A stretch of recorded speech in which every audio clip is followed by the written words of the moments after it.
Let me start with a simple question. What crimes have we decided are so terrible that we've outlawed them completely?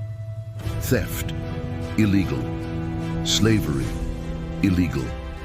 Murder, illegal. But poverty? Poverty is still perfectly legal. Last week I met Sarah at the community center where I volunteer.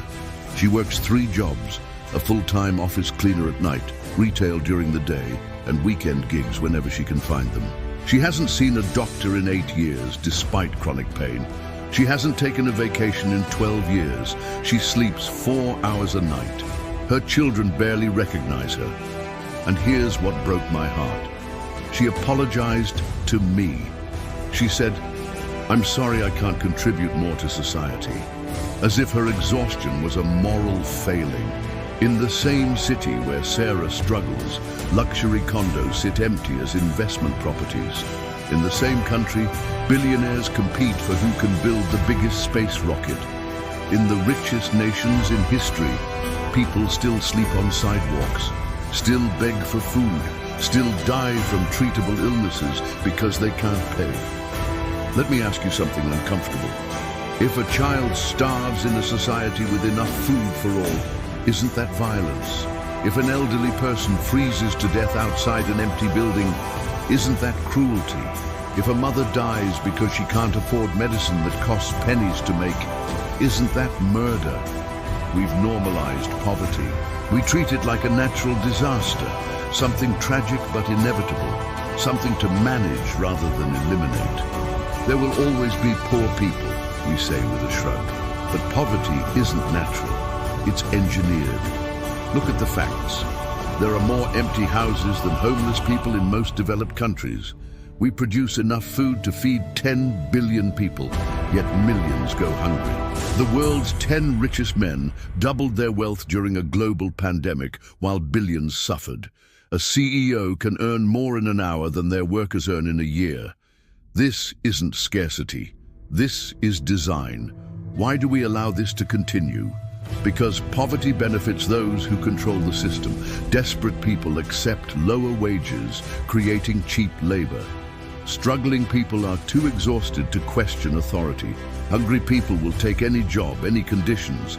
Indebted people become obedient workers. When you're working 3 jobs just to feed your children, you don't have time to protest. You don't have energy to organize. You don't have resources to fight back.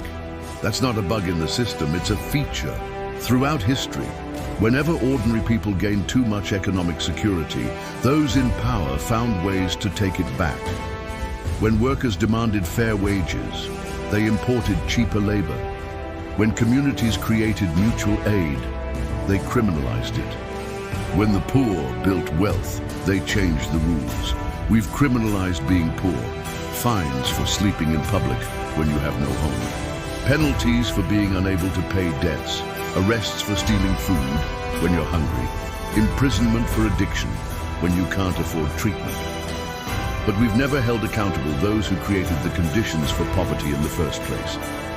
The next time you see someone struggling, ask yourself, in a world of abundance, why must anyone live like this? The next time you hear they should just work harder, remember Sarah, working herself to death and still apologizing for not doing enough.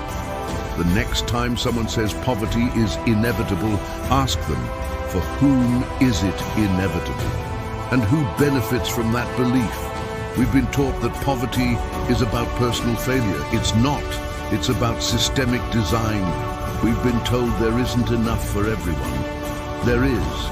It's just being hoarded. We've accepted that some must suffer for society to function. That's the greatest lie of all. Imagine a society where no one's basic needs are used as leverage against them, where housing, food, healthcare, and education aren't privileges, but rights, where your worth isn't measured by your productivity, but by your humanity. That world isn't a utopian dream. It's a choice we haven't yet made. Poverty isn't legal because it's inevitable. It's legal because it's profitable. But what's profitable isn't always what's right. And it's time we chose right. Comment enough if this hit your soul. Comment wake up if you believe poverty is by design. Follow if you believe justice should start at the bottom.